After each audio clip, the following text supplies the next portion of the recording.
तो कहानी शुरू होती है दो चोर आदमियों को दिखाते हुए। ये जेवर को चोरी कर रहे थे। वो लोग जेवर तो चोरी कर लेते हैं, पर उस जगह पर एक बिल्ली थी जो एक चोर पर हमला कर देती है। उसकी गर्दन पर बिल्ली के पंजे गड़ गए थे। थोड़ी ही देर बाद वो आदमी पागल सा होने लगा था और अपने ही साथी को काट लेता है। जब वो अपने साथी को काट रहा था, इसी हाथापाई में वो पानी में गिर जाता है और पहुंच गया था गैंगनम शहर में। पर जब वो पानी से बाहर आता है तो पूरी तरह ज़ॉम्बी में बदल चुका था। वो अब शहर की तरफ निकल पड़ता है। इसके बाद हम हियोन सुक नाम के एक लड़के को देखते हैं जो सोकर उठा था और फ्रेश होकर अपने काम पर निकल जाता है। उधर दूसरी तरफ वो ज़ॉम्बी जो इस शहर में आ गया था, वो एक जानवर को मारकर खा रहा था। वो आदमी अभी पूरी तरह ज़ॉम्बी में बदला नहीं था। जब लोग उससे बात करने की कोशिश करते हैं तो वो भाग जाता है और टकराता है हियोन सुक से। वो भी उस आदमी से बात करने ही वाला था, पर तभी उसे अपनी एक दोस्त नजर आती है जिसका नाम मिनजिंग था। उसको कुछ लड़के वहाँ पर तंग कर रहे थे, इसलिए हियोन सुक उसकी मदद करता है। उन लड़कों को वहाँ से मारकर भगा देता है। यहाँ पर हमें पता चलता है कि हियोन सुक लड़ाई में काफी माहिर था। हियोन सुक और मिनजिंग दोनों एक जगह पर काम करते थे और जहाँ पर इन दोनों का ऑफिस था वो एक नई बिल्डिंग थी। उस बिल्डिंग की चेकिंग करने एक इंस्पेक्शन लेडी आई थी। वो थोड़ी सी खड़ूस थी। हियोन सुक और मिनजिंग दोनों एक छोटे से ऑफिस में काम करते थे। उनकी कंपनी एक यूट्यूब चैनल चलाती थी। हम यहीं पर हियोन सुक के बॉस को भी देखते हैं जिसकी नजर हमेशा मिनजिंग पर रहती थी, जो बात हियोन सुक को बिल्कुल भी अच्छी नहीं लगती थी क्योंकि वो खुद मिनजिंग को बहुत पसंद करता था। उधर ही हियोन सुक का दोस्त भी था जो इनके साथ काम करता था। दूसरी तरफ हम उस ज़ॉम्बी को देखते हैं जो शहर में आ गया था और उसकी नजर अब हियोन सुक की ऑफिस की बिल्डिंग पर थी। टीवी में भी इस ज़ॉम्बी के बारे में बताया जा रहा था, जिसको देखकर हियोन सुक ने पहचान लिया था। ये सब डर गए थे क्योंकि वो ज़ॉम्बी इनके एरिया में ही फिर रहा था।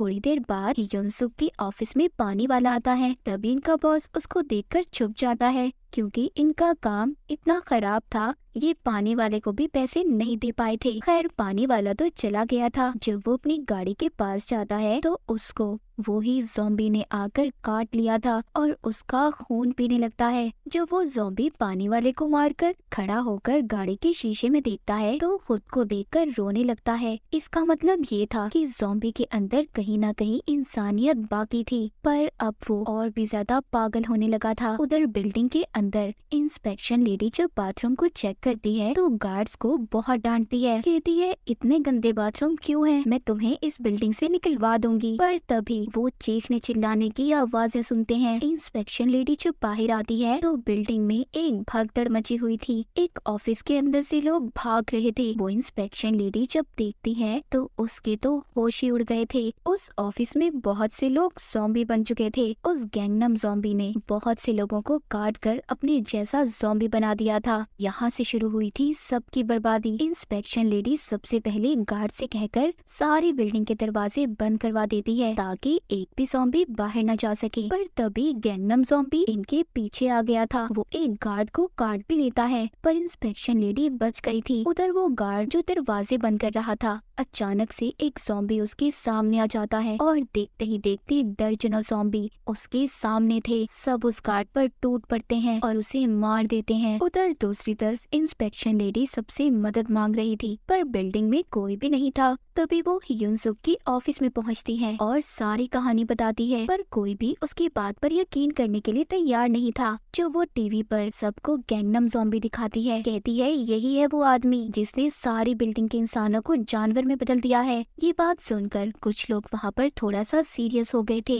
हियोन सुक का बॉस कहता है अगर ये बात सच है क्यों ना हम एक वीडियो बनाएं, हमारा चैनल वायरल हो जाएगा। ये सब अब वीडियो बनाने चले जाते हैं, सिवाय एक गार्ड के जिसको ज़ॉम्बी ने काटा था। उसके हाथ में अब दर्द हो रहा था। वो समझ चुका था कि वो भी अब ज़ॉम्बी बनने वाला है। उधर बाकी के लोग जब वीडियो बनाने गए थे वो हल्का सा दरवाजा खोलकर वीडियो बनाते हैं, पर एक ज़ॉम्बी उन्हें वीडियो बनाते हुए देख लेता है और मिनजिंग को पकड़ लेता है। उस एक ज़ॉम्बी की वजह से बाकी के ज़ॉम्बी भी इनके पास आने लगे थे, पर हियोन सुक ने सही वक्त पर दरवाजे को बंद कर दिया था और दोबारा से ये ऊपर की तरफ आने लगते हैं। हियोन सुक के बॉस को भी एक अच्छी वीडियो मिल गई थी, लेकिन तभी ये अपने सामने गैंगनम ज़ॉम्बी को देखते हैं युनसुक उससे लड़ता है, उसका मुकाबला करता है, पर आखिर में ज़ॉम्बी उस पर भारी पड़ रहा था। वो ज़ॉम्बी बॉस पर भी हमला करने वाला था, पर बॉस अपनी जान बचाने के पीछे युनसुक के दोस्त को ज़ॉम्बी के आगे फेंक देता है कि युनसुक भी अपने दोस्त को नहीं बचा पाया था, वो बेचारा मर गया था। ये सब अब अपने ऑफिस के अंदर आ गए थे। ये आकर अपने बॉस से बहुत लड़ता है कि इसकी वजह से उसका दोस्त मर गया। मिनजिंग उनकी लड़ाई छुड़वाती है। इंस्पेक्शन लेडी यहाँ पर सबको बताती है कि हम यहाँ से बाहर नहीं जा सकते, मैंने सारे दरवाजों को बंद करवा दिया था, हम इस बिल्डिंग में फंस चुके हैं। तभी पीछे से गार्ड उस पर हमला कर देता है, जिसके हाथ पर ज़ॉम्बी ने काटा था। वो भी अब पूरी तरह से ज़ॉम्बी बन गया था, पर युनसुक उसकी मदद करने की कोशिश करता है, लेकिन ज़ॉम्बी ने उस लेडी को काट लिया था। मिनजिंग और बॉस जब बाहर आते हैं तो बाहर से एक ज़ॉम्बी इन पर हमला कर देता है। एक बार फिर बॉस अपनी जान बचाने के लिए मिनजिंग को ज़ॉम्बी के आगे फेंक दिया था, मगर सही वक्त पर ही युनसुक आकर मिनजिंग को बचा लेता है और ज़ॉम्बी ने बॉस को ही काट लिया था। बिल्डिंग में हर तरफ अब ज़ॉम्बी ही ज़ॉम्बी थे। पूरी बिल्डिंग में सिर्फ 2 इंसान बचे थे, युनसुक और मिनजिंग। ये दोनों अपनी जान बचाने के लिए इधर उधर भाग रहे थे। आखिर में ये एक जगह पर रुककर आराम करते हैं। मिनजिंग थक कर सो गई थी। तभी ये अपने सपने में देखती है कि बॉस ने इसे काट लिया है और डर कर उठ जाती है। तभी यहाँ पर युनसुक को एक आइडिया आता है। वो एक रेडियो को चलाकर लटका देता है ताकि सभी ज़ॉम्बीज़ उसके पास जाएं और बिल्डिंग के बाहर निकलने का रास्ता साफ कर दें, जिससे ये आसानी से बिल्डिंग के बाहर जा सकते हैं।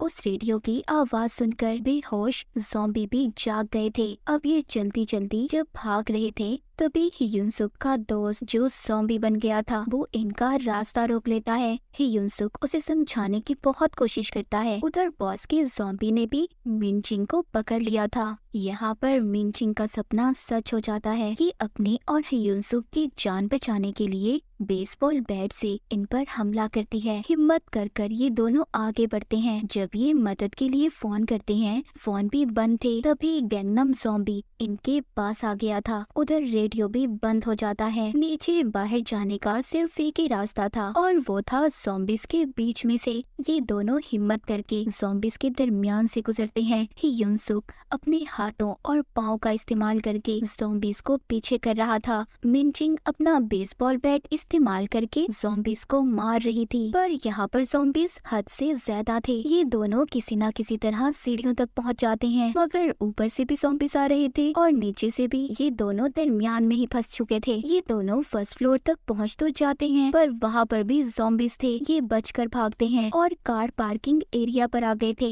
यहाँ भी चारों तरफ से ज़ॉम्बीज़ आ रहे थे। युनसुक मिनजिंग को गाड़ी में बिठाकर गाड़ी को बंद कर देता है और खुद अकेला ही ज़ॉम्बीज़ से मुकाबला करने लगता है, लेकिन ज़ॉम्बीज़ गाड़ी के अंदर मिनजिंग को भी घेर लेते हैं। ज़ॉम्बीज़ की तादाद बढ़ने लगी थी, जिससे गाड़ी में रेडियो भी चल जाता है। फिर यहाँ पर और भी ज़ॉम्बीज़ आना शुरू हो गए थे। युनसुक लड़ते लड़ते गाड़ी के ऊपर चढ़ गया था, पर यहाँ पर भी इसके पीछे ज़ॉम्बीज़ आ रहे थे। युनसुक उनसे बहुत लड़ता है। आखिर में सारे ज़ॉम्बीज़ युनसुक के ऊपर चढ़ गए थे। यहाँ पर हमें देखकर ऐसा लग रहा था कि युनसुक भी अब मर जाएगा, पर ऐसा नहीं था। सही वक्त पर मिनजिंग फायर एस्टिमेशन लेकर आ जाती है और सारे ज़ॉम्बीज़ पर स्प्रे कर कर युनसुक से उन्हें दूर कर देती है। ये सारे ज़ॉम्बीज़ तो भाग गए थे, पर जब ये थोड़ा आगे जाते हैं तो आ जाता है गैंगनम ज़ॉम्बी, जो अब और भी ज्यादा ताकतवर हो गया था, जो युनसुक पर हमला कर देता है। वो इसके हर वार का पलट कर वार कर रहा था। मार का भी उस ज़ॉम्बीज़ पर कोई असर नहीं हो रहा था। काफी देर तक युनसुक गैंगनम ज़ॉम्बी से लड़ता रहता है। तभी वहाँ पर इंस्पेक्शन लेडी भी आ जाती है। गैंगनम ज़ॉम्बी इनसे मर तो नहीं रहा था, पर मिनजिंग उसको धक्का देती है और युनसुक उसको तब तक मारता रहता है जब तक वो हिलना बंद नहीं होता। ये दोनों सोचते हैं कि गैंगनम ज़ॉम्बी तो मर गया, पर पीछे से आ गई थी इंस्पेक्शन लेडी ज़ॉम्बी। आकर युनसुक की टांग पर काट लेती है। मिनजिंग बेसबॉल बैट से उसे भी मार देती है, लेकिन अब कोई फायदा नहीं था। युनसुक मिनजिंग से कहता है कि तुम्हें अब अकेले ही बिल्डिंग से बाहर जाना होगा और सैड सा गुड बाय बोलता है, क्योंकि उसे ऐसा लग रहा था कि वो भी अब ज़ॉम्बी बन जाएगा। ये मिनजिंग मेंचिन को बताता है कि उसे कितना पसंद करता था। ये दोनों एक दूसरे के गले लगते हैं। जब ये मेंचिन को छोड़ने के लिए खड़ा हुआ था तभी कोई चीज नीचे आकर गिरती है और वो थे इंस्पेक्शन लेडी के नकली दांत। इसका मतलब ये था कि युनसुक पर तो वायरस का कोई असर हुआ ही नहीं था। अब ये दोनों मिलकर बिल्डिंग से बाहर निकलते हैं, पर जाते हुए दोनों एक बेवकूफी कर जाते हैं। दोनों ने दरवाजे को खुला ही छोड़ दिया था। तो कहानी के आखिर में हम देखते हैं गैंगनम ज़ॉम्बी अभी भी जिंदा था। वो भी उठकर बाहर की तरफ जाने लगता है। मतलब अब ये बर्बादी पूरे शहर में फैलने वाली थी। अब शुरू होने वाला था ज़ॉम्बी एपोकलिप्स। क्या ये ज़ॉम्बी अब पूरे शहर में तबाही फैलाने वाला था? तो क्या होगा गैंगनम शहर का हाल? और इसी के साथ ये कहानी यहीं पर खत्म हो जाती है।